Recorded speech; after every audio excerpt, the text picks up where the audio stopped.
Bonjour à toutes et à tous et bienvenue dans ce tutoriel qui sera plus une présentation qu'un tutoriel concernant le RGPD et les développeurs et donc euh, quelles sont les contraintes que doivent suivre les développeurs pour être conformes au RGPD. Donc je vais me positionner en bas à gauche pour l'instant.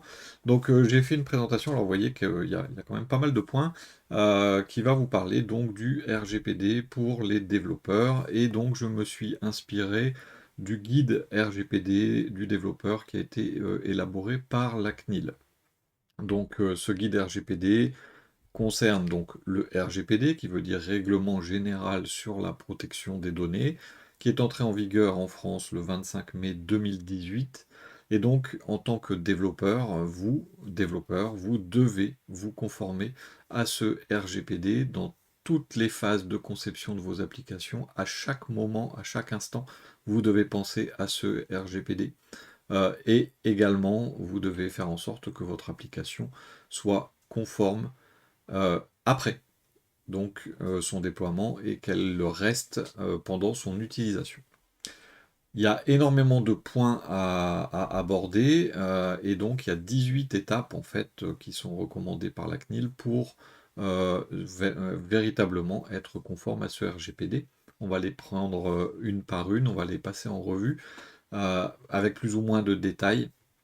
Et donc, bien sûr, à chaque étape, il va falloir que vous fassiez en sorte d'approfondir chacun des éléments par l'intermédiaire de liens et autres. Donc il y a des ressources qui sont disponibles à la fin de la présentation. La première étape donc, va être les données personnelles et donc de savoir qu'est-ce qu'une donnée à caractère personnel. Une donnée à caractère personnel est une information qui va permettre d'identifier une personne physique. Donc par l'intermédiaire d'informations qui permettent d'arriver à identifier cette personne. Donc bien sûr son nom, son prénom, son email, sa date de naissance, c'est assez courant, mais également une adresse IP, un numéro de téléphone, son numéro de sécurité sociale, la plaque d'immatriculation de sa voiture ou toute autre information donc, qui par recoupement va nous permettre d'arriver à identifier cette personne. Au niveau de ces données, il y en a qui sont plus sensibles que d'autres, et donc vous avez certaines données, comme les données de santé, les données qui vont concerner la vie sexuelle ou l'orientation sexuelle de la personne, les données d'origine, donc d'une prétendue origine raciale ou ethnique, tout ce qui est opinion politique, religieuse, philosophique, les appartenances syndicales et tout ce qui va être biométrie et information génétique pour identifier donc la personne de manière unique. Si certaines informations ne sont que générales, elles ne sont pas spécialement sensibles.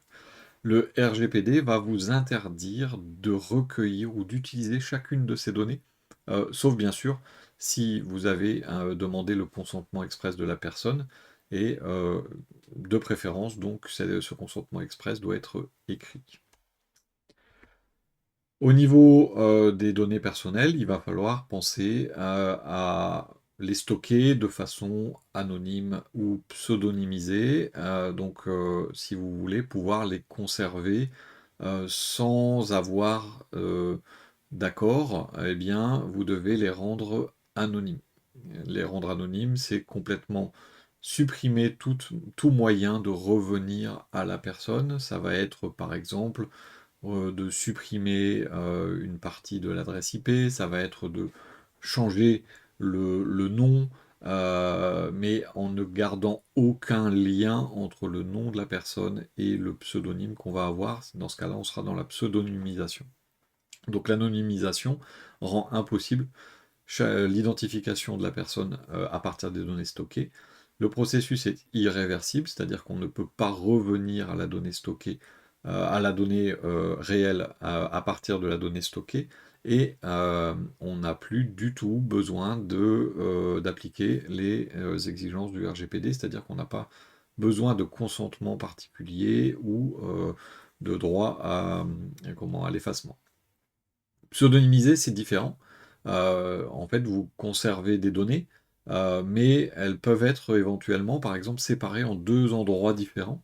et le fait de stocker, enfin de mélanger les données stockées dans les deux endroits vous permettre de revenir à l'information d'origine, donc la personne, son nom, son prénom, et ainsi de suite. Donc on va par exemple utiliser un pseudonyme et à un autre endroit séparé, non accessible de la même façon en tout cas, on va avoir la relation entre le pseudonyme et le nom officiel, donc un genre d'annuaire par exemple. Ce processus est considéré comme réversible et vous avez donc obligation de suivre toutes les informations et les exigences du RGPD. Donc ça, c'est pour la partie 1, donc identifier les données à caractère personnel. Donc vous devez savoir ce que sont les données à caractère personnel dans, en globalité dans votre projet. À partir du moment où vous avez identifié quelles sont les données à caractère personnel, vous allez passer à la préparation de votre développement. Et donc, le résumé que nous donne la CNIL sur la partie protection des données personnelles et préparation du développement, c'est que vous devez intégrer à votre développement dès la phase de conception et pendant toute la durée de vie de votre projet. Donc dès la phase de conception, vous devez identifier quels sont les risques au niveau des données personnelles et mettre en œuvre donc le maximum d'outils qui vont vous permettre de limiter tout ce qui est erreur ou mauvais usage des données personnelles. Donc comment faire? D'abord, on va utiliser une approche qui est Privacy by Design. Privacy by Design, ça va être de toujours penser au fait d'anonymiser, je vais y arriver, pseudonymiser, de réfléchir donc à tout ce qui va être paramétrage, affichage, et donc toujours penser à faire en sorte que les données soient protégées. Vous devez donc identifier les paramètres que vous allez mettre en œuvre et vous pouvez faire une analyse d'impact sur la protection des données, donc AIPD. Il y a un lien dans les ressources à la fin qui vous indique comment faire. Au niveau des choix technologiques, les choix technologiques, vous devez choisir dans votre architecture d'intégrer la protection de la vie privée dès la conception. Donc par exemple, il y a l'exemple de la complexité des mots de passe. À minima, donc la complexité par défaut des mots de passe doit être en respect des recommandations minimales de la CNIL. Pareil, il y a un lien dans les ressources à la fin de la présentation qui indique ce que sont ces recommandations. Vous devez toujours maîtriser votre système, c'est-à-dire que à tout moment, vous devez contrôler les données qui vont être entrées dans votre système de façon à ce que vous ne puissiez pas vous faire pirater. Il y a une partie qui en parle un petit peu plus tard. Dans les outils pratiques, vous devez mettre en œuvre dans votre équipe de développement des normes de programmation qui vont permettre à tout le monde de programmer de la même façon. Vous devez utiliser des technologies et des langages que vous maîtrisez, que vous ne venez pas juste d'apprendre, et de préférence dans leur dernière version, en tout cas dans leur dernière version au niveau de la sécurité. Vous devez également utiliser un outil de versionnage de façon à pouvoir systématiquement revenir en arrière et savoir qui a modifié un élément du système. En troisième, vous donc devez sécuriser votre environnement de développement. Donc ça, c'est très très important de penser à ce que votre environnement de développement soit le plus sécurisé possible. Donc pour ce faire, donc la définition de la CNIL, la sécurité des serveurs de production et de développement et d'intégration continue, mais également les postes de travail, donc doit être une priorité. Donc en fait, toutes les machines, tous les ordinateurs qui prennent part au développement de votre application doivent être sécurisés de la même façon, ou en tout cas leur sécurisation doit être une priorité, parce que vous allez accéder à toutes les données de l'application. Donc, d'abord, vous évaluez tout ce qui est risque. Donc, vous regardez un petit peu tout ce qui se passe, les outils que vous utilisez, vous regardez les processus qui sont utilisés pour le développement, et donc vous faites une évaluation par l'intermédiaire d'une personne, hein, qui va être responsable de faire en sorte d'évaluer tous ces risques. Vous devez également prendre en compte tous les risques sur les outils extérieurs que vous utilisez. On entend parler souvent de Slack, Trello, GitHub, mais également GitLab, Discord, vous avez Notion ou autres. Donc tous ces outils extérieurs peuvent présenter des risques vis-à-vis des données personnelles que vous pourriez avoir à manipuler. Vous allez également donc sécuriser les postes de travail. Donc là, vous avez une liste de recommandations dans le guide de sécurité des données personnelles de la CNIL, hein, qui sont indiquées dans les fiches numéro 5 à 8. Vous avez un lien sur cette page. Vous pourrez cliquer dessus si vous allez voir la présentation qui est en lien de la vidéo. Pardon. Et donc, vous allez pouvoir regarder un petit peu tout ce qui est recommandations. Vous rédigez un document qui va expliquer toute la configuration et les mesures de sécurité que vous allez prendre, et vous mettez à jour les postes de travail et les serveurs, si possible de manière automatique. On sait qu'en entreprise, on n'en a pas toujours le droit, mais si possible de manière automatique pour avoir les dernières mises à jour de sécurité valides, en cours. Vous allez également donc devoir maîtriser les accès, et donc par exemple, si vous avez des clés SSH pour accéder à vos serveurs, vous documentez la gestion de ces clés. Vous favorisez également pour tous les utilisateurs une double authentification ou une authentification forte sur tous les services, et vous tracez les accès aux machines avec une analyse automatique des journaux d'accès, des alertes éventuelles, et donc dès lors qu'une machine est accédée, vous avez un journal de cet accès et tout ce qui a été fait. Au niveau de la partie 4, la gestion du code source. Donc le code source fait partie également du guide du développeur pour être conforme au RGPD, puisque le code source va être la clé de voûte en fait, de votre projet. Donc quelle que soit l'ampleur du projet, un petit projet ou un grand projet, la CNIL recommande très fortement d'utiliser un outil de gestion de code source pour pouvoir faire un suivi en temps réel de toutes les versions et de tous les accès. Donc, pour cette gestion de code source, vous mettez un logiciel de gestion de code source, donc ça va être par exemple GitHub.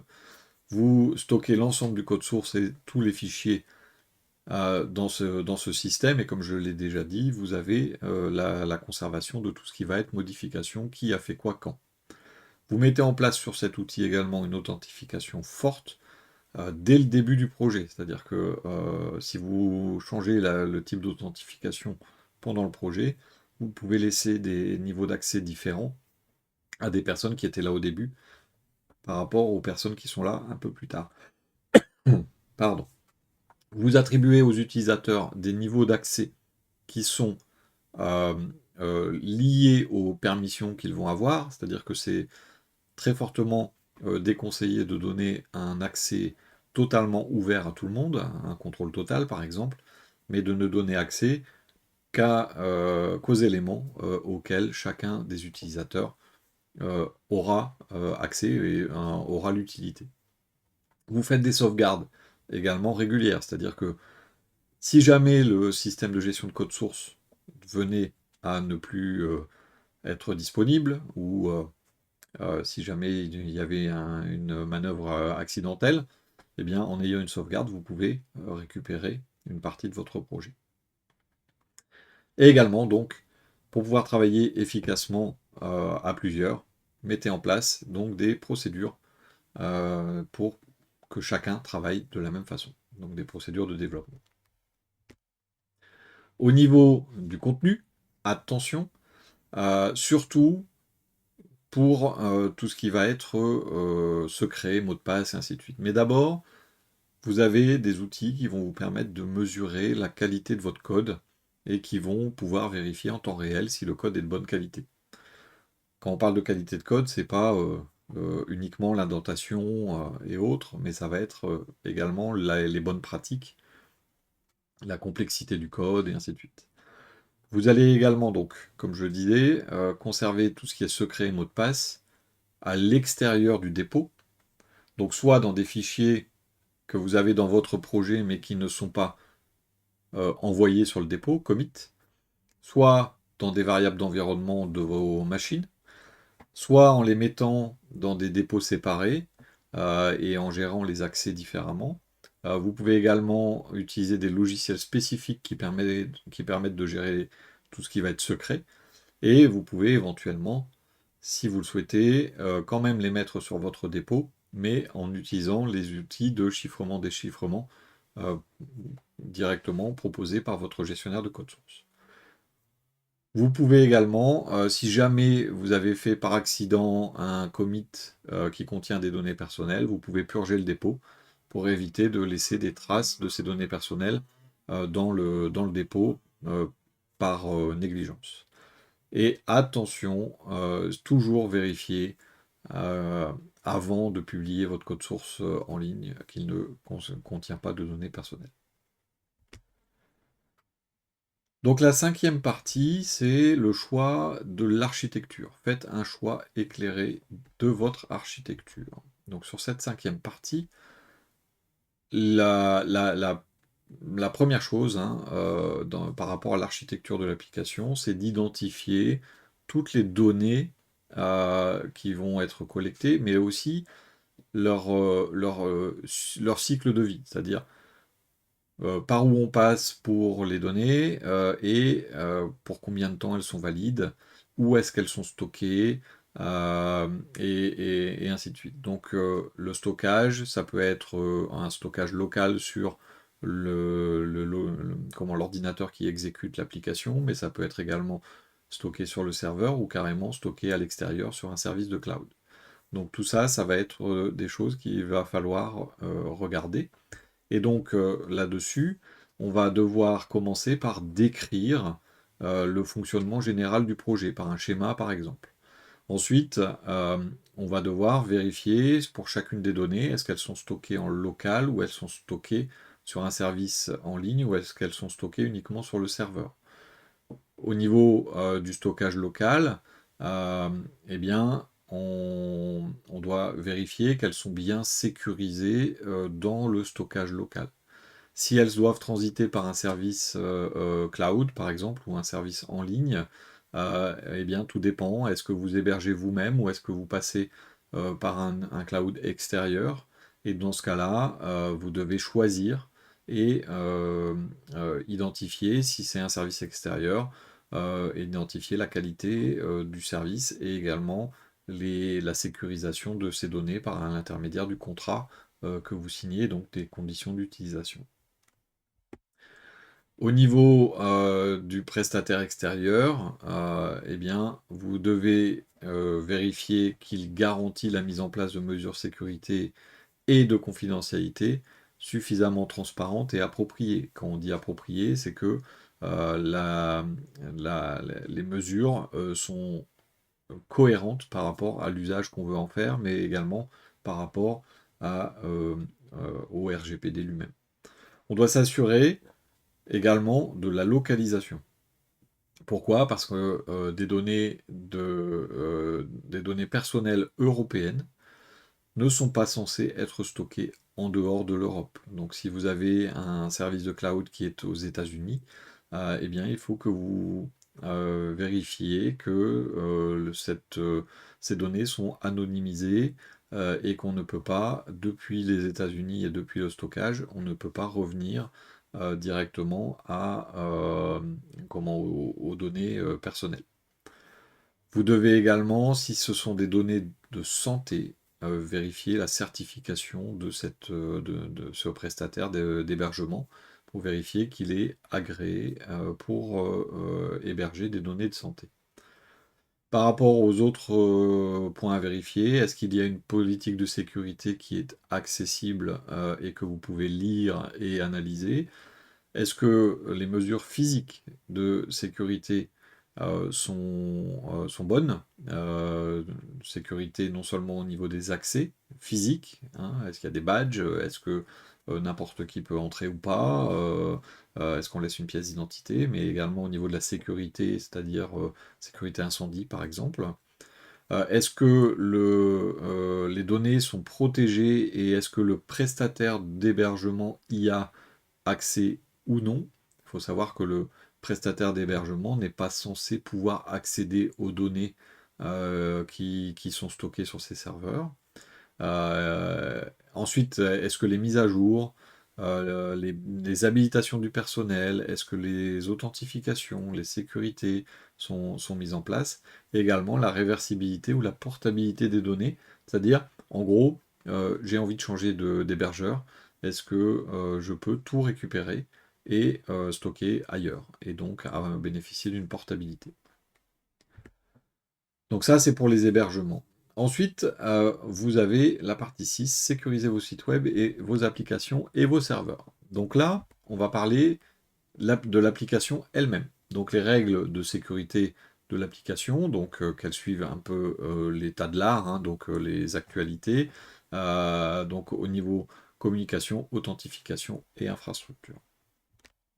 Donc là-dessus, globalement, on remplace le SSL par le TLS, version 1.2 ou 1.3, sur tous les sites. Donc il faut qu'on ait le cadenas, qu'on ait un certificat, euh, qu'on rende ce TLS obligatoire sur toutes les pages, et qu'il n'y ait pas une page qui ne soit qui passe à travers. On va limiter les ports également, c'est-à-dire que un site web c'est 80 et 443. Si on fait un site web, on n'ouvre pas d'autres ports, ou alors on les ouvre en connaissance de cause et en les sécurisant.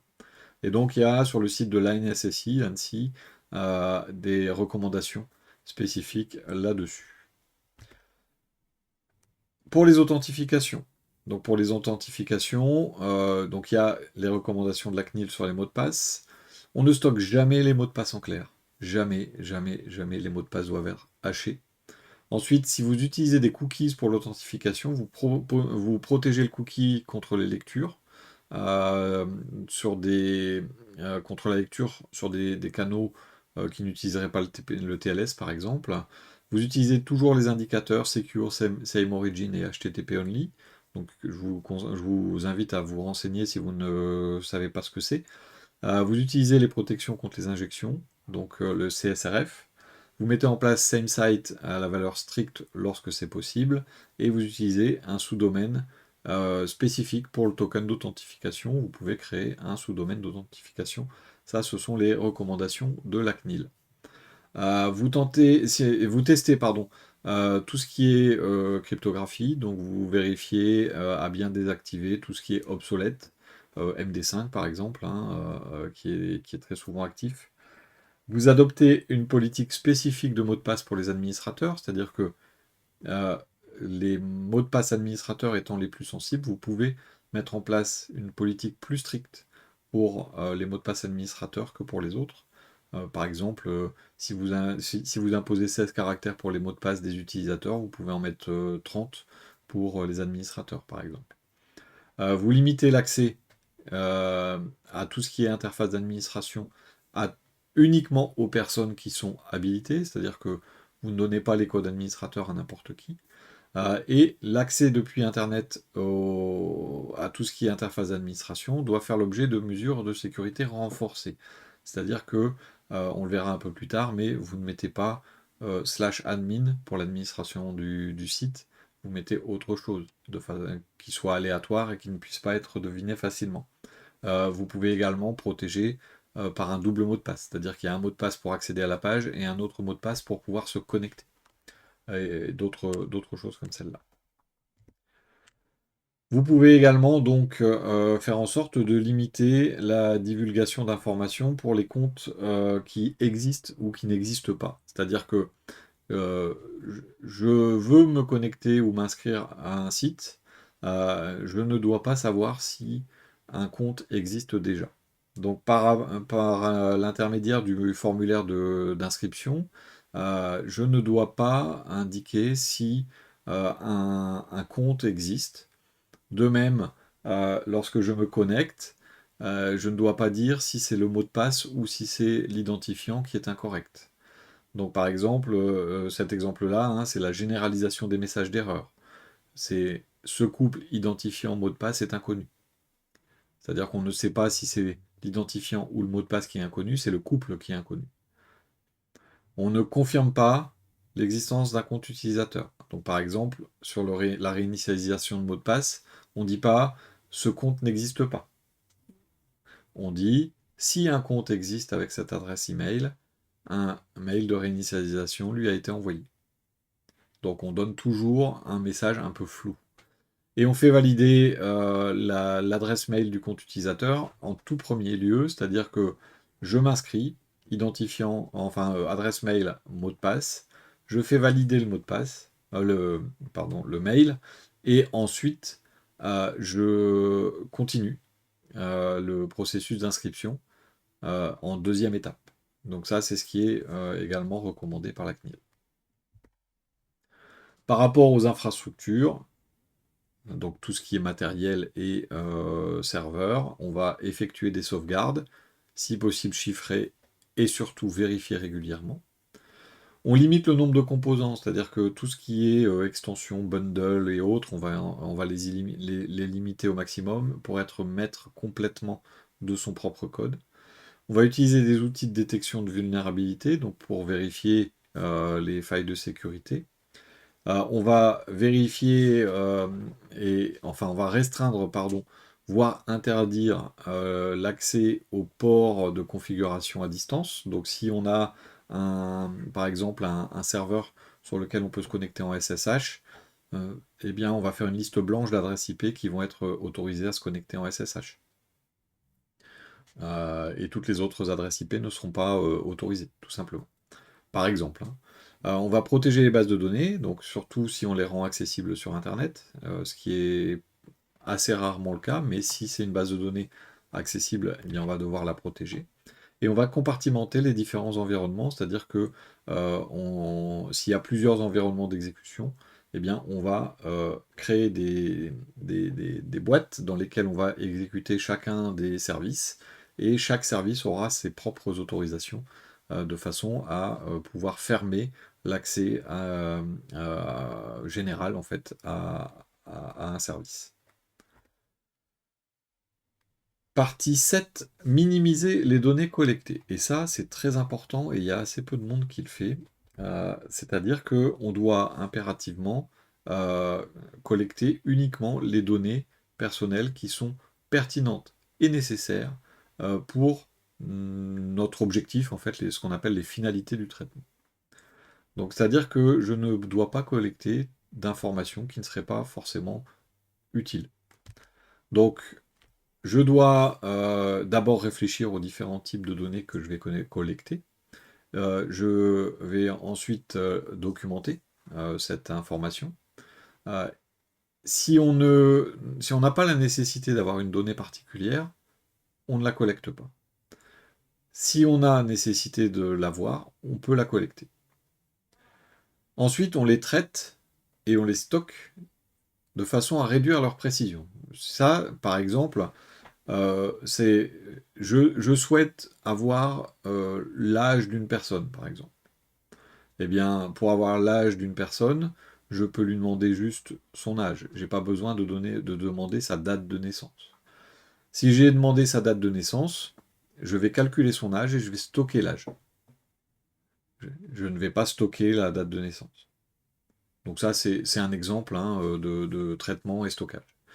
Si jamais je prends des données particulièrement sensibles, je ne collecte que le minimum requis. Donc là, c'est pareil. Je veux uniquement l'année de naissance, je ne collecte pas la date complète. Je collecte uniquement l'année. Au niveau de tout ce qui va être journal de stockage, donc les logs, je vais minimiser la quantité d'informations que je vais mettre dedans et je ne vais pas y stocker de données sensibles ou critiques. Je vais également, pour chacune des données ou chaque catégorie de données, définir des durées de conservation. Pourquoi je collecte, ça n'est pas suffisant. C'est pourquoi je collecte et combien de temps je garde. Et on va également documenter ces données de conservation qui vont être définies.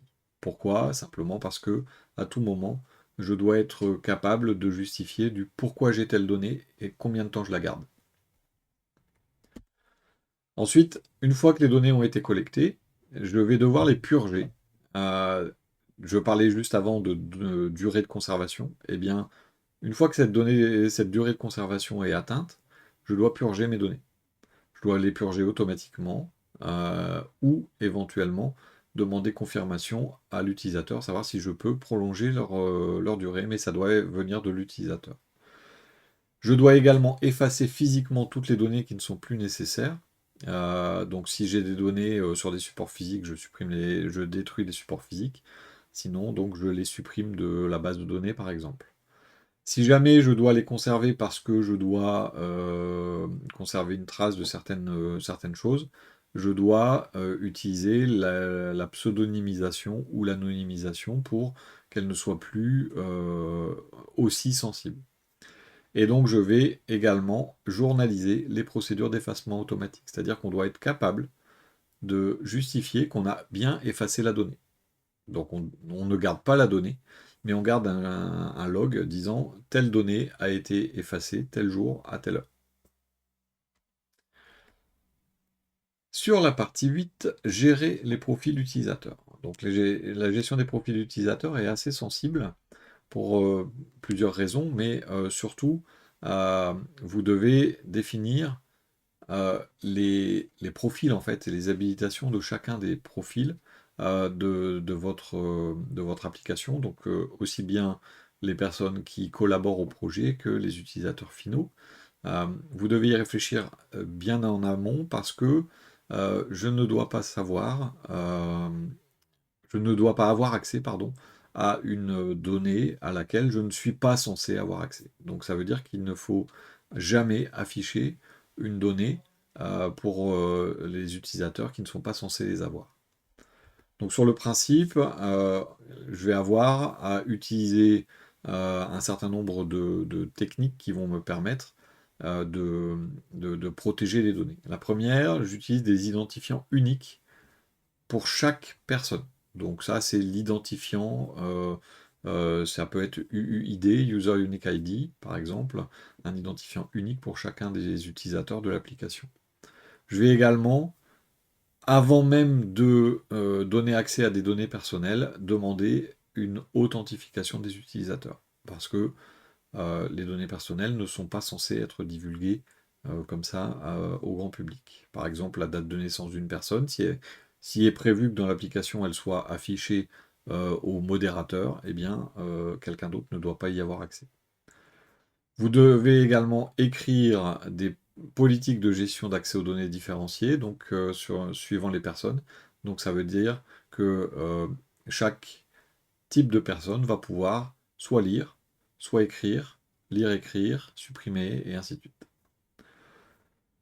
Les profils utilisateurs, donc vous pouvez également les coupler avec un système de journalisation, donc pour pouvoir tout justifier et savoir un petit peu ce qui se passe, qui modifie quoi, quand directement. Et vous pouvez également prévoir des audits et des tests pour vérifier si votre application est toujours aussi robuste au fur et à mesure du développement. Vous pouvez également donc fluidifier donc la gestion de vos profils d'habilitation. Donc pour ce faire, vous documentez. Vous documentez tout ce qui va être mouvement dans les collaborateurs. Donc ça va être si jamais un collaborateur devient administrateur, on lui donne des nouveaux droits, mais s'il y en a un qui s'en va, il faut lui fermer ses accès. Donc on va documenter tout ça et automatiser pour certaines tâches. Même chose pour les inscriptions et des inscriptions des utilisateurs. Vous devez revoir régulièrement les droits qui sont accordés à vos utilisateurs pour vérifier que tout a été bien comme il faut, bien modifié si besoin, et ainsi de suite. L'utilisation du coup, on compte dit suprême par la CNIL, hein, mais c'est le compte administrateur. Vous devez la proscrire pardon, pour tout ce qui est opération habituelle hein, qui ne le nécessite pas. Et gérer les mots de passe avec une authentification forte dès que c'est possible. Et surtout, évitez de partager les comptes entre différents utilisateurs, parce que si un utilisateur s'en va, le compte reste accessible pour les autres, et donc ça veut dire qu'il faudrait changer le mot de passe pour tout le monde, et ainsi de suite.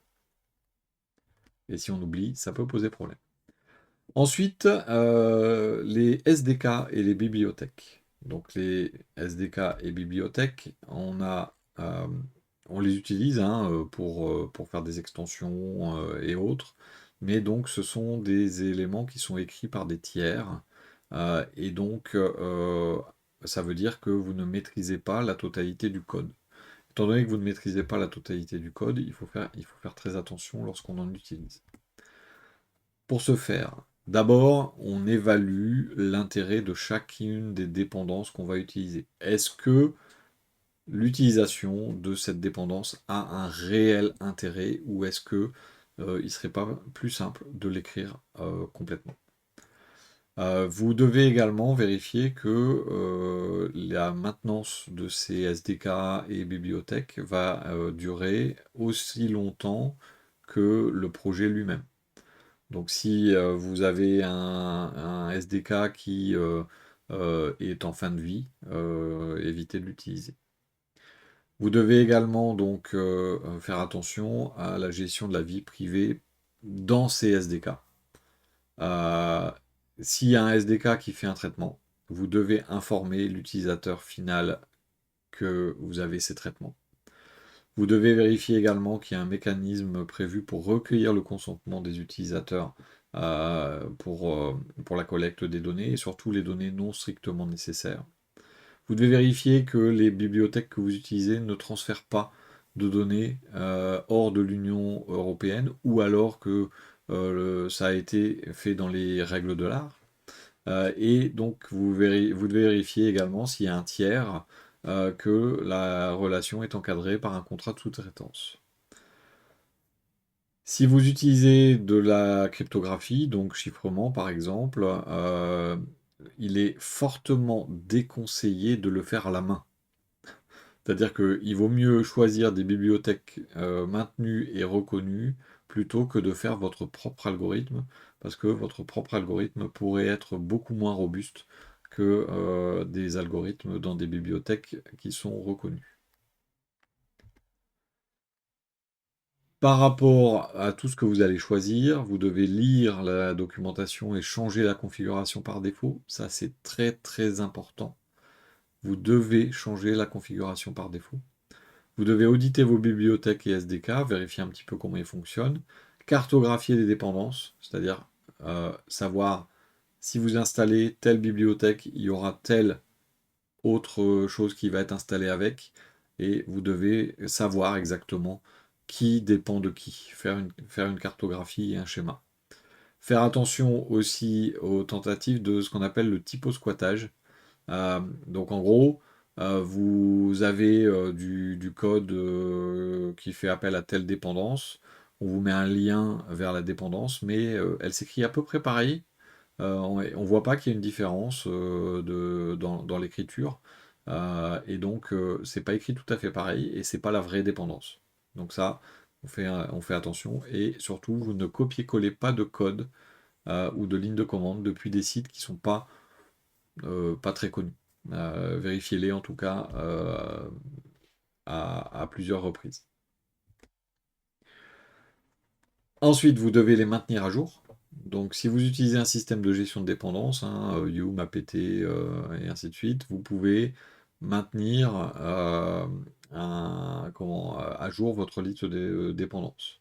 Vous pouvez gérer les mises à jour de vos dépendances et donc surtout les mises à jour de sécurité et vous documentez vraiment les mises à jour que vous faites. Faites attention à tout ce qui est en fin de support, ça c'est ce que j'ai déjà dit. Et vous vérifiez pour tous les projets open source s'il y a des changements. Par exemple, s'il y a un changement de propriétaire ou s'il y a un changement de nom de package ou autre, vérifiez bien que vous n'êtes pas en train de perdre votre accès à ce projet ou en tout cas la confiance. Vous avez, après la partie 9, la partie 10, veillez à la qualité de votre code et à sa documentation. Donc là, vous êtes vraiment dans votre propre code. et votre propre doc. Donc là, vous devez tout de suite, dès le départ de votre projet, avoir ce qu'on appelle une bonne hygiène d'écriture de code. Donc c'est-à-dire un code lisible, un code qui va être optimisé euh, et globalement hein, avec des règles qui vont être mises en œuvre pour que tous les collaborateurs écrivent le code de la même façon. Donc pour ce faire, vous documentez. Documentez le code, vous mettez des commentaires éventuellement, ou vous faites une doc à part, un README et ainsi de suite. Vous le documentez dès le début. Vous faites des schémas, vous mettez de l'explication directement dans votre projet. Et surtout, vous mettez à jour la documentation en même temps que le code. C'est-à-dire que s'il y a quelque chose qui est changé dans la structure du code, ça doit être reflété dans la documentation correspondante. Vous faites du versionning, donc ça on en a parlé, donc vous versionnez également la documentation. Et vous abordez la sécurité dans la documentation. Donc par exemple, les règles de mot de passe, les règles de sécurité dans les formulaires, et donc éventuellement également des informations sur les paramétrages de votre appli. Vous contrôlez ensuite la qualité du code, donc les bonnes pratiques de codage et les conventions, les, si vous les documentez et que vous demandez à tout le monde de faire la même chose, eh bien vous aurez beaucoup moins de problèmes. Donc il y a 3 exemples, hein. Les noms de variables et de fonctions explicites, l'indentation et éviter la redondance de code. Donc DRY, don't repeat yourself, try. Vous faites aussi appel éventuellement à des outils comme les IDE, avec certains plugins qui peuvent vous aider dans le respect justement de ces conventions. Et également, donc j'en ai parlé un peu plus tôt, mais tout ce qui va être logiciel d'audit de qualité, qui vont pouvoir signaler un certain nombre de choses au niveau du respect des règles. La partie 11 parle des tests. Tester vos applications. Et donc cette partie 11 va vous permettre de vérifier le bon fonctionnement de votre application en termes techniques, mais aussi d'expérience utilisateur. Vous allez pouvoir identifier les problèmes qu'il peut y avoir sur votre appli et donc faire en sorte de réduire l'atteinte aux données personnelles. Donc c'est surtout là-dessus qu'on est aujourd'hui, mais ça va être également des problématiques techniques. D'abord, vous pouvez automatiser les tests. Donc tests unitaires, tests fonctionnels.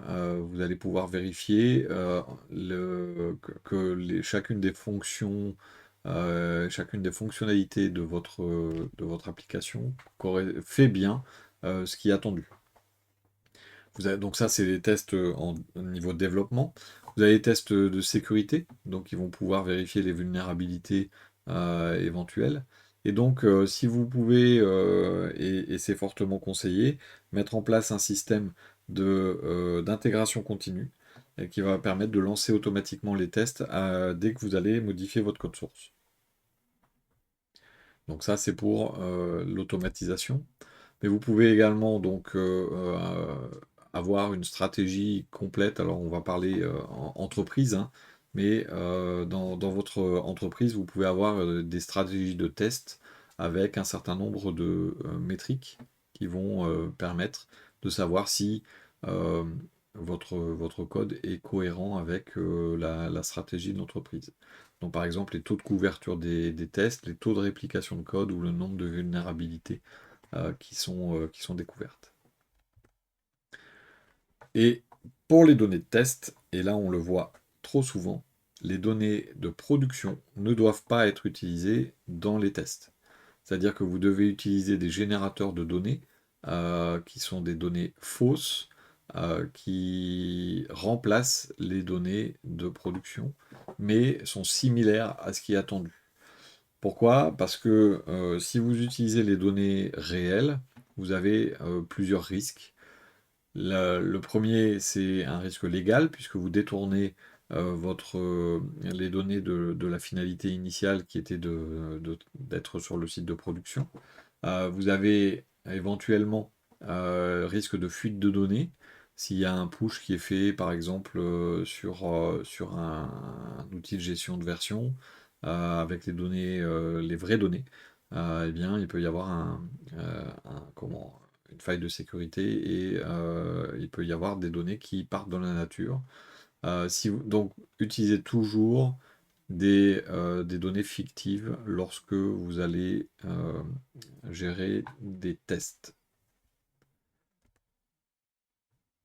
Ensuite, vous avez la partie 12, informer les utilisateurs. Partie très très importante, je prends des données à un utilisateur, je dois l'informer de diverses choses, et donc l'information par rapport à ces données, qui concerne la collecte mais aussi l'usage, elle doit être très simple, courte et accessible vraiment à tout moment et très facilement. Donc sur le principe, je dois informer dans plusieurs cas. Si je fais une collecte directe, donc un formulaire, un contrat, là il y a l'exemple de l'ouverture d'un compte bancaire, je dois informer de la collecte de ces informations au moment de la collecte. Si j'utilise des outils d'analyse, de géolocalisation, de mesure d'audience et autres, je dois informer. Je dois informer également au cas de collecte indirecte de données. Ces données, par exemple, sont récupérées auprès d'une entreprise externe. Je récupère les données. Je dois également informer les personnes que j'ai récupéré ces données. Quand est-ce que je le fais? En cas de collecte directe, donc dans un formulaire ou autre, au moment où je récupère les données. Donc, c'est-à-dire que le formulaire doit contenir une case à cocher disant que la personne est d'accord. Donc, à la première personne, j'accepte la collecte de mes données. Si vous les collectez de manière indirecte, c'est-à-dire que vous avez acheté un annuaire, enfin une liste de prospects, et vous appelez la personne, eh bien, vous devez informer la personne que vous avez collecté ces données par l'intermédiaire de l'achat d'une base de données. Et si vous avez des modifications sur, par exemple, la finalité de votre traitement ou autre, vous devez instantanément et tout de suite informer les personnes. Et surtout, si vous vous faites voler les données, euh, si vous changez tout ce qui va être procédure d'accès, de rectification et autres, eh bien vous devez de nouveau informer chacune des personnes. Les informations que moi, je dois donner en tant que collecteur, hein, pas en tant que visiteur. Je suis le développeur, je collecte. Je dois préciser l'identité et les coordonnées de l'entreprise qui collecte. Je dois préciser les finalités, donc j'en ai déjà parlé plusieurs fois, c'est à quoi vont servir ces données. Je dois définir la base légale sur laquelle repose le traitement des données, donc ça, j'en parle juste après. Je dois préciser si c'est obligatoire ou facultatif et quelles sont les choses les choses qui vont se passer si la personne ne les donne pas. Donc ça va être par exemple, elle n'aura pas accès à certaines parties du site ou ce genre de choses. Vous avez également les destinataires des données. Donc si jamais ces données sont destinées à être envoyées à d'autres. Vous avez également la durée de conservation de ces données, donc combien de temps je vais les garder. Vous devez également définir et prévenir la personne de l'existence de ses droits à la modification, à la suppression, et ainsi de suite, ce qu'on appelle le droit des personnes. Les coordonnées d'un point de contact ou du délégué à la protection des données, et le droit de réclamer auprès de la CNIL. Si jamais vous faites une collecte indirecte, vous devez également indiquer les catégories et la provenance de ces données. parce que vous les avez acquises de façon indirecte. C'est pas vous qui avez collecté. Pour ces informations, sous quelle forme je les donne? Bien, il n'y a pas de règle particulière, mais elles doivent être faciles d'accès. Donc, par exemple, des conditions relatives à la vie privée sur une page dédiée sur le site web, par exemple. Ça doit être clair et compréhensible, c'est-à-dire qu'on ne doit pas avoir du texte juridique, on doit avoir vraiment des phrases simples et vraiment adaptées au public visé. Donc, par exemple, si les informations sont à destination des enfants, eh bien, il faut qu'un enfant puisse comprendre. Le texte doit être concis et vraiment hein, très court et adapté au support. C'est-à-dire que l'information doit être ça doit pas être, par exemple, si on est sur un contrat papier, il ne doit pas y avoir 25 pages. Ça doit être vraiment adapté. Et les informations, donc, doivent être scindées des autres clauses contractuelles ou conditions générales ou autres qu'il peut y avoir sur le site ou dans le contexte en question. Donc on n'a pas le droit de les mélanger avec d'autres. On doit vraiment savoir qu'on parle là des informations de droit, enfin de collecte et d'usage des données.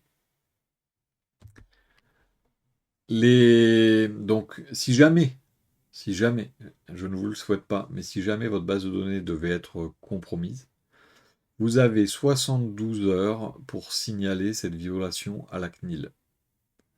Donc, s'il y a une violation de données personnelles, violation de données personnelles, c'est destruction, altération, divulgation, perte de données. Dans ce cas, vous avez 72 heures pour l'indiquer à la CNIL. Si jamais il y a un risque élevé de problématiques, imaginons il y a des coordonnées bancaires, il y a des mots de passe, des choses comme ça, il faut impérativement informer les personnes concernées le plus rapidement possible. Et donc la notification se fait sur le site de la CNIL, et après, donc depuis votre site ou depuis vos moyens pour contacter vos propres clients. Donc très récemment, il y a eu le piratage de France Travail, et donc il y a des millions et des millions de données personnelles qui ont été envoyées, enfin qui ont été récupérées. Euh, Si par exemple, alors c'est pas le cas, il semblerait, mais il n'y a pas de données bancaires, mais si par exemple il y avait eu des données bancaires, eh bien il aurait fallu contacter les banques pour faire des modifications de cartes ou autres de tout ce qui avait été compromis. Donc ça, c'était la partie 12. On va passer à la partie 13, l'exercice des droits des personnes. Donc sur cette partie 13, vous avez, vous, des devoirs concernant le stockage, la collecte et ainsi de suite. Mais les personnes, donc les utilisateurs dont on collecte les données, ont des droits sur ces données. C'est-à-dire qu'il y a des mots-clés, hein, accès, rectification, opposition, effacement, portabilité et limitation. Donc tout ça, vous devez donner moyen, par des outils divers et variés, aux utilisateurs d'exercer leurs droits. Et donc vous devez vous préparer dès le début du projet à avoir cette gestion des droits. Ces droits, donc, doivent être mis en place avec au minimum l'indication de où et comment les personnes peuvent exercer leurs droits. Donc, vous disposez d'un droit d'accès, de suppression, de rectification en envoyant un mail à, ou en cliquant sur ce lien, ou ainsi de suite. En règle générale, vous pouvez, et c'est conseillé, hein, de le faire directement dans l'application. Donc, faire des liens qui permettent à la personne de supprimer ses données, de télécharger toutes les informations, et ainsi de suite. Mais attention, il faudra impérativement que vous authentifiez la personne avant de gérer son traitement. enfin, de gérer son exercice d'accès ou quoi que ce soit. Ensuite, donc, voilà les différents exemples de droits. Alors, c'est écrit petit, hein, mais vous pourrez récupérer l'information directement sur votre écran, hein. Hop, je bouge légèrement, voilà. Donc, le droit d'accès. Le droit d'accès, c'est obtenir une copie de vos données. Et donc, on pourrait d'un simple bouton récupérer toutes les données en PDF, par exemple. Le droit à l'effacement. Donc, on a le droit de demander l'effacement complet, sauf exception, des données qui sont détenues par une application, par exemple. Le droit d'opposition, donc vous pouvez demander à ce que vos données ne soient pas utilisées dans tel cas. Le droit à la portabilité, donc c'est le fait de pouvoir télécharger les données pour changer d'organisme. Par exemple, je suis assuré, je récupère les données à mon assurance et je les envoie à une autre assurance. Le droit à la rectification, donc il y a une erreur, eh bien, on peut demander à ce qu'elle soit modifiée. Et la limitation du traitement, donc on peut demander à ce que on soit désinscrit pendant un certain temps. C'est un genre de quarantaine, par exemple.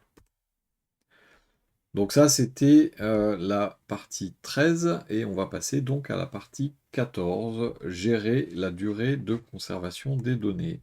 Donc cette gestion, donc, elle est due au fait que dans le RGPD, on ne peut pas garder des données pour une durée totalement indéfinie. Elles doivent être gardées avec une durée maximum.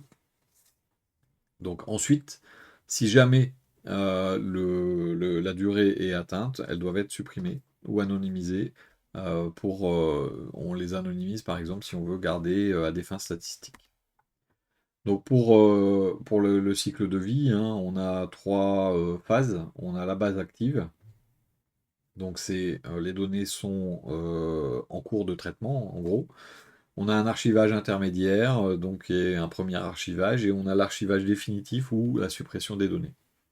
Les mécanismes de suppression, on en a parlé un petit peu, c'est l'anonymisation ou la pseudonymisation par exemple. Si on comment si on veut conserver pour faire de l'archivage ou des statistiques par exemple, en ne gardant pas la totalité des informations. Au niveau de la conservation, on a quelques exemples qui sont donnés par la CNIL.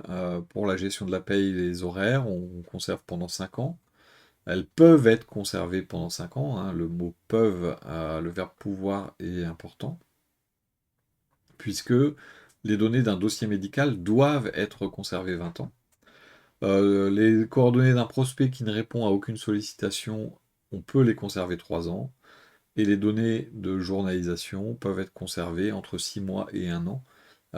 Et après, donc, si on les anonymise, eh bien, on peut potentiellement les conserver plus longtemps.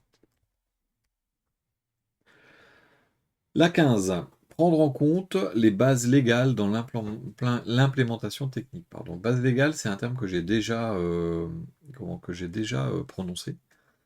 Donc là, les traitements de données personnelles doivent se fonder impérativement sur l'une des bases légales mentionnées à l'article 6 du RGPD.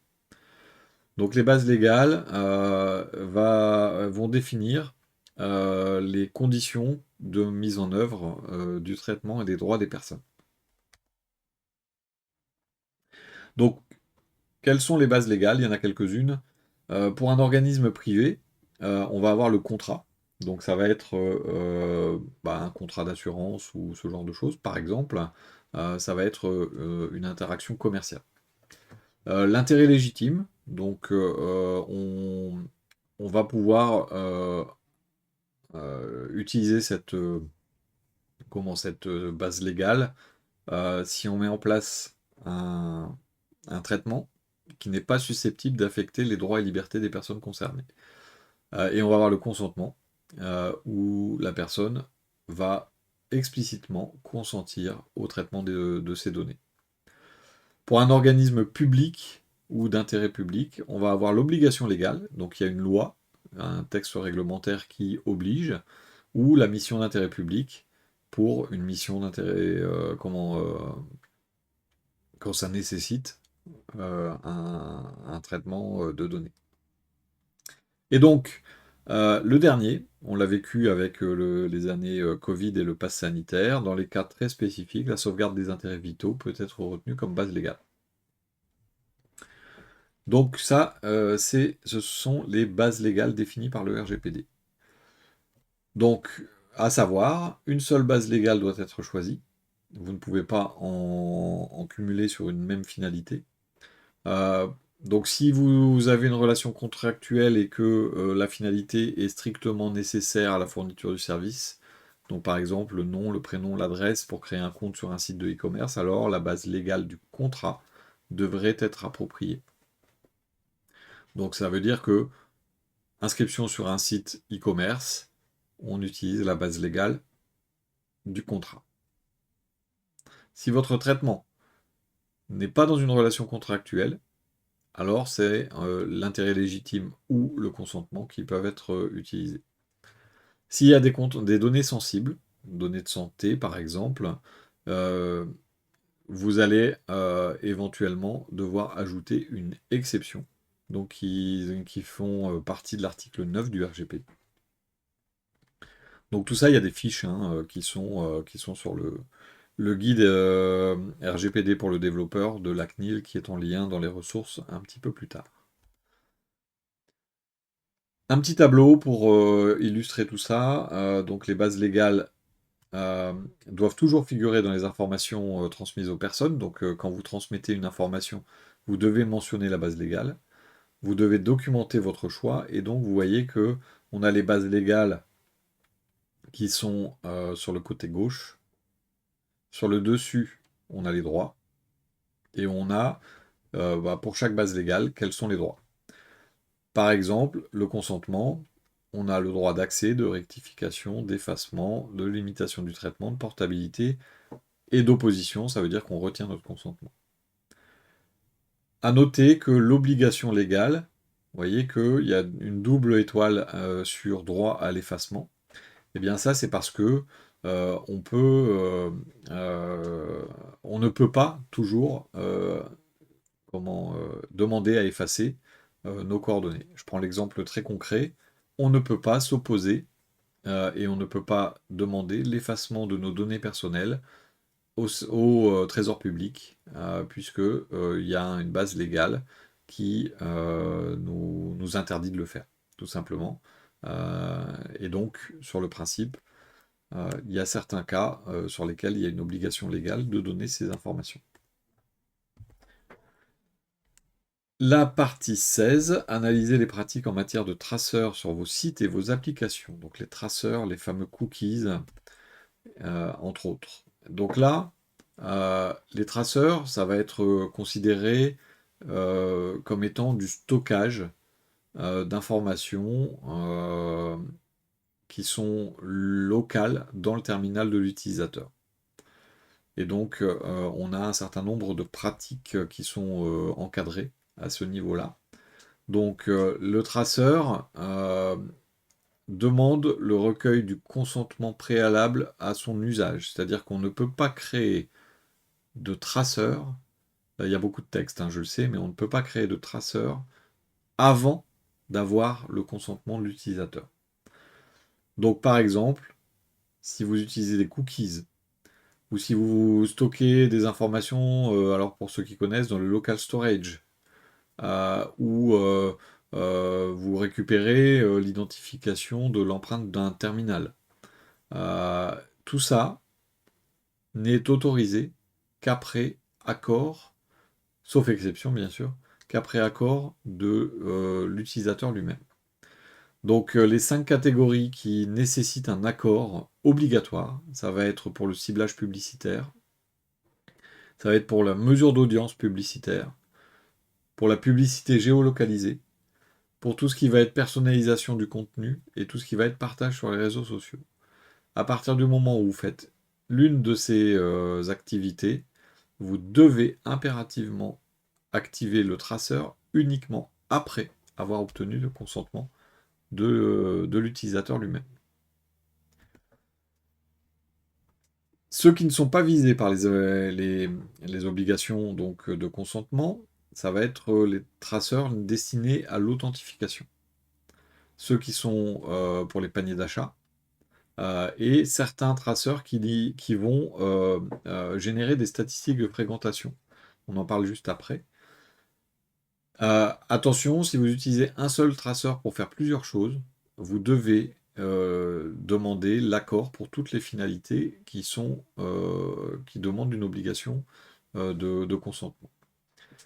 Et donc, tout ce qui va être chargement de ressources statiques du style image, CSS, et ainsi de suite, ne sont pas considérés. Ce sont des accès locaux aux machines, parce que c'est dans du cache, par exemple, mais ça n'est pas soumis à obligation de consentement, et heureusement. Concernant la pratique, donc si vous utilisez des traceurs visés par les obligations en question, vous devez, sur une page, lister les traceurs et les classer par finalité. Vous devez également lister le tiers qui dépose ce traceur, s'il y en a. Vous devez bloquer le traceur tant qu'il n'y a pas eu de consentement. Et vous devez mettre en place une interface qui va proposer les détails et de consentir individuellement au dépôt des traceurs. Ensuite, sur chaque page de votre site, ou de votre application, vous devez avoir un lien qui permet de faire réapparaître l'interface pour retirer le consentement sur chacune des pages et pas sur une seule. Et donc vous devez tester régulièrement, bien sûr, les informations, les pages pour vérifier que tout est encore conforme. Tout ce qui va être textuel doit être suffisamment clair pour permettre de comprendre de quoi il s'agit avant le consentement. Alors, je vais changer de côté. Hop, voilà. Le 17, mesurer la fréquentation des sites web et des applications. Alors celle-là, elle est un peu spéciale parce que ça fait appel aux outils de statistiques et de performance. Et donc, il y a certaines conditions qui font que les traceurs pourront être exemptés de consentement.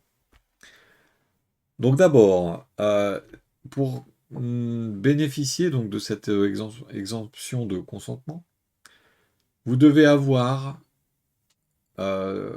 quelques critères. Le premier, c'est une finalité limitée strictement à la mesure d'audience du site. C'est-à-dire que vous mettez en place un traceur de mesure d'audience et il ne doit faire que ça. Vous devez en plus ne pas permettre de suivre globalement la navigation, c'est-à-dire de savoir d'où la personne vient, où elle va, sur d'autres sites. Vous devez produire des statistiques uniquement anonymes. C'est-à-dire que vous ne devez pas savoir et pouvoir remonter depuis une statistique à la personne elle-même. Et vous ne pouvez pas, avec un recoupement de données, accéder en fait à d'autres informations. En plus, la CNIL recommande, donc c'est pas obligatoire, d'informer les utilisateurs de ces traceurs et faire en sorte qu'ils puissent s'opposer au dépôt de ce traceur. C'est une recommandation, c'est pas une obligation. Il recommande que la durée de vie du traceur soit limitée. Donc, que ce soit pas sans aucune limite de durée. Il recommande que les informations soient gardées maximum 25 mois, c'est-à-dire 2 ans et 1 mois, et que les les informations qui sont au-dessus puissent être revues de façon régulière. En pratique, donc, vous avez des... Alors ça, c'est important à savoir. Des fournisseurs qui fournissent des outils de statistique ne sont pas compatibles avec l'exemption. Donc, comme Google Analytics, par exemple, Quantcast Analytics et Facebook Analytics, ce sont des services qui sont aujourd'hui non recommandés par la CNIL et qui sont en plus qui nécessitent pardon, le consentement de l'utilisateur avant de déposer le cookie ou le traceur. Et donc vous avez une liste d'outils qui sont compatibles, hein, qui peuvent être configurés pour que vous ayez une exemption de consentement. Donc il y a le lien dans les ressources qu'on verra juste après. J'ai pas regardé, je reviens en arrière 2 secondes. Si. Ah oui, donc là, j'avais ma tête là devant, voilà. Donc non, ça c'était bon. Donc là, ici, hein, fasse l'objet d'un réexamen périodique, vous ne l'aviez pas vu juste avant. Et donc ici, c'était bon. Voilà. Donc là, je vais rechanger de côté pour la 18. Se prémunir contre les attaques informatiques. Donc c'est la dernière partie. Donc cette partie-là est importante parce que bah, c'est la sécurité de vos données personnelles. Et donc, si vous avez une attaque, il faut que vous puissiez également réagir. Donc, c'est la prévention contre les attaques éventuelles et la destruction, la perte, l'altération, la divulgation des données à caractère personnel. Donc celle-là, donc la manipulation des URL. Donc ça c'est un premier type d'attaque. Donc je peux m'amuser à modifier les URL pour accéder à une ressource qui serait mal sécurisée. Donc par exemple, première chose, c'est modifier un ou plusieurs paramètres qui vont apparaître dans l'URL. Donc là, j'ajoute des paramètres et j'essaie d'accéder à des ressources. Je peux également tester des noms de répertoire. Donc /admin par exemple que je mentionnais tout à l'heure, ça va être un des premiers dossiers qu'on va essayer. Ou si c'est un WordPress, wp-admin par exemple. Donc toujours renommer ces dossiers-là. Le test du chemin de l'arborescence, donc faire ce qu'on appelle du pass traversal, donc essayer de remonter le chemin pour accéder à des ressources non autorisées. Donc ça, ce sont des choses que les gens vont essayer de faire, ceux qui sont mal intentionnés en tout cas. Vous pouvez limiter un certain nombre de risques, par exemple vérifier la source, que l'émetteur de la requête est autorisé à accéder à la ressource. Donc si vous avez une application par l'intermédiaire de l'ID d'application par exemple. Vous pouvez également vérifier les paramètres côté serveur, donc que les paramètres qui ont été entrés sont cohérents et bien formatés. Vous pouvez utiliser des identifiants de ressources, donc qui soient pas uniquement numériques et pas consécutifs, c'est-à-dire que vous pouvez avoir des clés aléatoires. Hein. Et donc rendre le pass traversal inopérant, par exemple, en désactivant le // dans les URL et faire en sorte de désactiver les parcours de dossiers. Et donc vous pouvez également neutraliser les messages d'erreur en utilisant des messages d'erreur génériques, type erreur 404. Ensuite, les bourrages d'identifiants. Le bourrage d'identifiant, ça va être de tenter de s'identifier massivement sur un site à partir donc d'identifiants et de mots de passe de couple que vous allez avoir récupéré, enfin qu'un pirate va avoir récupéré sur le dark web par exemple. Alors ça, c'est parce que certains utilisateurs, beaucoup d'ailleurs, utilisent des couples identifiants et mots de passe identiques sur plein de sites. Et donc, par exemple, je prenais l'exemple de France Travail tout à l'heure. Si les identifiants et mots de passe sont dans ce qui est volé au niveau de France Travail, eh bien, vous allez avoir des pirates qui vont récupérer ça et qui vont aller essayer sur plein d'autres sites, la CAF, les impôts et autres, ces couples identifiants et mots de passe. Donc il est très très très dangereux de réutiliser les mêmes identifiants et mots de passe partout. Donc il faut penser à sensibiliser les utilisateurs au risque d'utiliser un même mot de passe sur plusieurs comptes. D'ailleurs, il y a maintenant des scripts qui permettent de vérifier si les mots de passe entrés par les utilisateurs avec l'adresse mail, par exemple, sont déjà compromis et de refuser ces inscriptions. Vous pouvez également donc mettre en place une double authentification. Vous pouvez utiliser un système de pot de miel ou un CAPTCHA ou limiter le nombre de requêtes pour limiter justement les tests. Et vous pouvez éventuellement prévenir donc les utilisateurs par mail dès qu'il y a une connexion ou en tout cas s'il y a une connexion depuis un nouvel appareil. Les attaques par force brute et par dictionnaire, donc là on va tester plein de combinaisons de mots de passe possibles pour essayer de rentrer sur un site. Donc force brute, on essaie les combinaisons, et les attaques par dictionnaire, on essaie par l'intermédiaire d'une liste de mots de passe déjà très souvent utilisés ou qui ont été diffusés sur le dark web.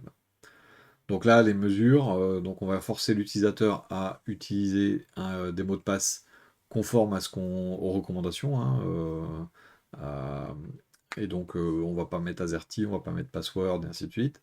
On va limiter le nombre de tentatives successives, donc sur une période particulière. On va inviter ou voir, et donc il est précisé contraindre l'utilisateur à une authentification multifacteur. Donc ça peut être plein de choses. On va également prévenir les utilisateurs des connexions à partir d'un nouvel appareil, comme pour l'attaque précédente. Et on peut également, sur le profil, afficher la date et l'heure de la dernière connexion. Les injections de code, le cross-site scripting, donc là, certains d'entre vous doivent déjà connaître, on insère un contenu script dans une page qui va aller stocker ça sur le serveur, et ensuite ça va être réaffiché et notre script va être exécuté. Donc c'est un script malveillant qui peut être injecté directement sur le site ou par l'intermédiaire de l'URL ou par l'intermédiaire des requêtes. Et pour limiter les risques, eh bien, on met à jour régulièrement donc les composants logiciels de notre application. On fait des audits. On neutralise tous les caractères qui sont utilisés pour l'injection de script. Ça va être par exemple les symboles inférieurs, supérieurs, le slash, entre autres. On va vérifier tout ce qui va être récupéré en paramètres. On va aussi protéger le dossier d'upload pour les photos de profil, les avatars, les choses comme ça, enfin voilà, empêcher l'exécution dans ce dossier. Et on va également faire des audits de sécurité par l'intermédiaire d'outils automatisés pour détecter les failles et tout ce qui est anormal. L'injection SQL. Donc l'injection SQL, c'est une technique qui va permettre d'injecter du code SQL vers le serveur et de faire exécuter notre propre code SQL, donc pour récupérer de l'info, pour intervenir sur les bases, créer des utilisateurs, ce genre de choses. Et donc à l'insu de l'administrateur de la base de données, bien sûr. Et donc pour se protéger, on va utiliser des requêtes préparées, quand c'est possible. On va échapper les caractères qui vont éventuellement provoquer une injection. Donc là, on va protéger le contenu. On va restreindre autant que possible ce qui est entrée externe, c'est-à-dire que là, il y a un exemple. Si je cherche un identifiant utilisateur et qu'on me met des lettres, c'est pas normal, on ne doit accepter que les chiffres. On va également donc vérifier tout ce qui va être données et complète données externes, donc vérifier tout ce qui est acceptable. On va mettre en œuvre une gestion fine des droits d'accès. Donc, il est fortement déconseillé d'utiliser un compte root ou un compte qui a accès à tous les droits pour connecter une application à la base de données. On va restreindre et vraiment donner uniquement les droits nécessaires. Et on va neutraliser les messages d'erreur, c'est-à-dire on ne va afficher que des erreurs 403 par exemple, puisque si le message d'erreur contient trop d'infos, eh bien, on va donner des infos à l'attaquant éventuel. Ensuite, on va avoir les fameux programmes malveillants et les programmes appelés rançongiciels ou ransomware. Donc un malware, c'est tout type de logiciel qui a un but de voler, de supprimer des choses, un but malveillant. Et donc pour se protéger, on va maintenir ces systèmes et logiciels à jour. On va faire des sauvegardes régulières, mais surtout on doit les tester et les stocker hors du réseau, de façon à ce qu'elles ne soient pas compromises elles-mêmes. On va sensibiliser les utilisateurs à tout ce qui est risque et bonne pratique, donc ne pas partager son mot de passe, changer son mot de passe régulièrement, mettre des mots de passe euh, complexes, mais aussi ne pas ouvrir n'importe quelle pièce jointe, bien vérifier si l'email vient d'un organisme de confiance et ainsi de suite. Ne pas utiliser de compte administrateur pour les usages normaux quotidiens. Ne pas faire de piratage, bien sûr. Cloisonner le réseau, alors ça c'est pour les administrateurs, hein, faire des réseaux virtuels, des VLAN, pour éviter que les attaques puissent se propager à n'importe quelle partie du réseau. Et pour la navigation web, utiliser un proxy web. Voilà, donc globalement, on a fait les 18 parties. Vous avez sur cet écran, je vais passer de l'autre côté, mais je crois que hop, ouais. Sur cet écran, vous avez un certain nombre de liens, mais vous pouvez aller directement sur la présentation. Vous avez accès à cet écran directement et cliquer sur les liens, hein. Et donc, vous avez un certain nombre de liens sur le site de la CNIL qui vont vous permettre donc de voir un petit peu tout ce tout ce qui correspond à, à cette présentation. Voilà donc pour ce parcours global de notre guide RGPD pour les développeurs de la CNIL. Donc le guide RGPD du développeur, vous avez le lien dans les ressources en tout premier lieu. N'hésitez pas à aller le lire, hein, je l'ai passé en revue, mais vous voyez que c'est très très large et vraiment très complet. Donc n'hésitez pas à aller le regarder, vous pouvez même y participer, hein, c'est contributif. Voilà, donc je vous remercie beaucoup pour votre attention. N'hésitez pas, si vous avez des questions, à nous rejoindre sur le Discord pour échanger. Je ne fais pas de support technique sur YouTube, comme je l'ai déjà indiqué, et je supprime juste les messages parce que c'est sur Discord que ça se passe. Je vous remercie beaucoup pour votre fidélité et je vous dis à bientôt.